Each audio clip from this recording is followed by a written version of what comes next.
Bon bah voilà, je m'ennuie. Je m'ennuie. Je me fais chier, quoi. Mais je me fais pas chier, genre, oh, je trouve le temps long, parce que bon, ça c'est juste l'essence même de ce qu'on vit. Non, je me fais chier de toutes les activités que j'avais trouvées pour remplir cette période et que je ne supporte plus.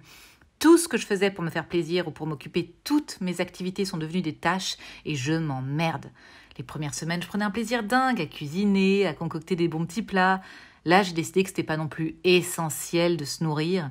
L'autre jour, je me suis surprise à gueuler. Bon, bah ça va maintenant, je suis pas Babette de Rosière non plus, ok? Puis les puzzles, le coloriage, au début, ça me relaxait. Là, ça va, quoi, j'ai pas 5 ans. J'en peux plus de voir mon grand corps allongé par terre, des feutres à la main. Il y a un problème de proportion, c'est grotesque. J'ai l'impression de vivre dans Maman, j'ai rétréci les gosses, ou Papa, j'ai rétréci les gosses, ou Chérie, j'ai agrandi le bébé. Bref, je me souviens plus du titre, mais la maison qui a rétréci, quoi, ça me tend. Je veux avoir une activité d'adulte. Et puis ce que je craignais est arrivé, l'irrationnel a pris le dessus, je ne suis plus qu'émotion, superstition et croyance. Mais c'est parce qu'on ne comprend rien à cette situation qu'on devient irrationnel. On n'est pas fait, nous, êtres humains de 2020, on n'est pas fait pour ne pas comprendre un phénomène qu'on vit. S'il est très très loin, genre dans l'espace, les trous noirs, tout ça, à la limite ça passe encore, parce qu'on peut oublier qu'on ne comprend pas. Mais pas quelque chose qui nous arrive au quotidien, on ne peut pas ne pas le comprendre. Moi, là, j'en suis à un stade où j'ai carrément l'impression d'être au néolithique et de devoir expliquer pourquoi il pleut. Ça me fatigue. On n'en peut plus de pas savoir, de rien comprendre, on est perdu. Et on commence à trouver ça un peu bizarre. D'ailleurs, le « je ne suis pas complotiste, mais je commence à trouver ça un peu bizarre », c'est le nouveau « je ne comprends rien ».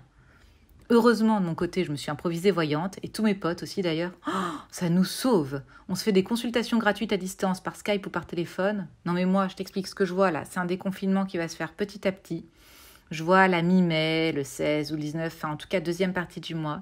Bon, les écoles, elles restent fermées. Elles ouvriront qu'en septembre, je les vois pas ouvrir avant. Je vois des restaurants qui ouvrent partiellement en juillet.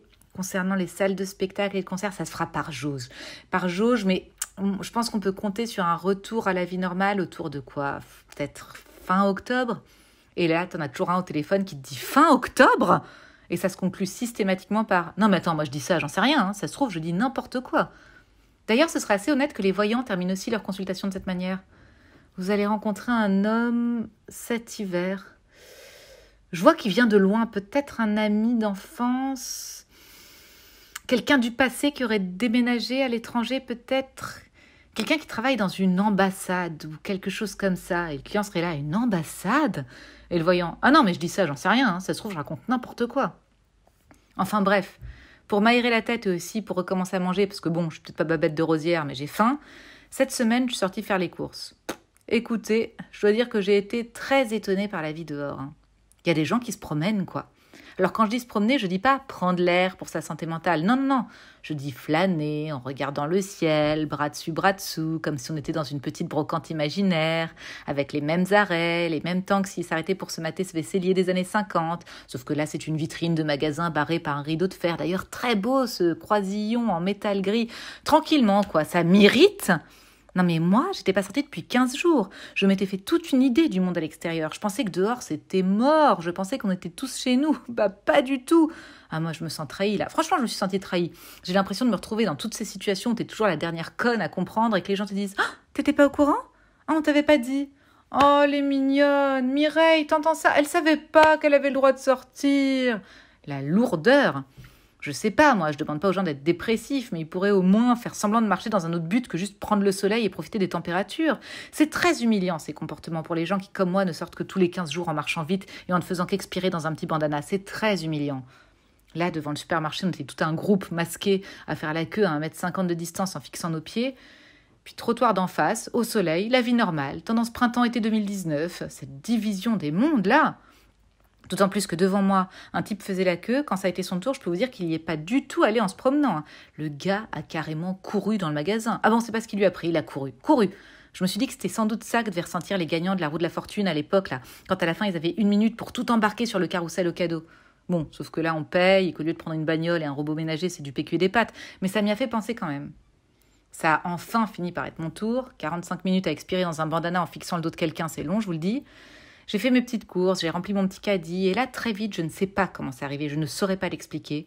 J'ai oublié le temps de peut-être 20 secondes. 20 secondes dans une vie, franchement, c'est rien. Et pourtant, j'ai bien vu que c'était une éternité pour les gens qui me regardaient. J'ai oublié pendant 20 secondes qu'on était en confinement. Voilà, je ne peux pas l'expliquer. Peut-être trop de queue à l'air libre, trop d'oxygène, trop de ciel. Je ne sais pas ce qui s'est passé, mais il y a un truc qui a fait qu'à un moment, j'ai occulté la situation sanitaire. J'étais au rayon primeur et je voulais des avocats et... Je ne sais pas ce qui m'a pris, j'ai touché les avocats. Voilà, je les ai touchés pour voir s'ils étaient mûrs ou pas. Plusieurs, j'en ai touché plusieurs, mais parce que je ne peux pas me permettre de prendre un avocat pourri. Je peux pas, je fais mes courses une fois par quinzaine, donc il faut bien que ce soit pile le bon. Je peux pas prendre le risque de gâcher l'avocat. Donc naïvement et totalement déconfinée de la tête, je tâte un avocat, puis un autre, et j'avoue, je me sens bien quand je le fais, je me sens légère, je me rends bien compte que ça va, et puis j'en prends un autre, et là, je sais pas si c'est mon inconscient qui me rappelle à l'ordre, ou si c'est le fait de prendre trop de plaisir, ce qui est louche pour cette période, mais là, tout à coup, je sais pas ce qui se passe, je réalise, quoi. Je réalise ce que je suis en train de faire, putain. Donc direct, je jette un coup d'œil à droite, à gauche, pour voir si personne m'a gaulé, et là... des regards d'effroi sur mes mains. Alors moi je dis pardon, mais sous mon bandana on m'entend pas, évidemment.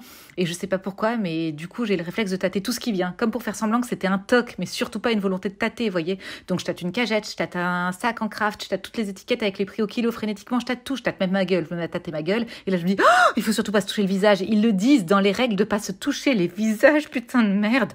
Je sors enfin de là avec ma panique, ma culpabilité, mon hypocondrie et mes 17 avocats. Bah oui, parce que du coup, je les ai tous pris. Je voulais pas qu'on me juge. J'ai fait genre, si je les ai tous touchés, c'est que je les voulais tous. Qui c'est qui va bouffer du putain de guacamole pendant toute sa semaine 4? C'est moi. Bref, je sors avec toutes mes courses, chargée comme un âne. J'arrive enfin à la maison et là, je balbutie essoufflée. Je me laver, me touchez pas les mains, me touche pas le visage, je me suis touché les mains avec le visage. Je me suis touché le visage avec les mains, je sais pas ce que j'ai fait, mais il faut que je... Là, mon mec, qui a vu que j'étais à bout, me dit, détends-toi, lave-toi les mains, pose-toi, je m'occupe de ranger les courses. Il a rangé les 17 avocats et il n'a pas osé faire de remarques. Il a juste dit, c'est normal qu'il y en ait autant? Et moi, je dis, oui, t'inquiète. Normal, quoi. Comme ce n'était encore à se demander ce qui est normal.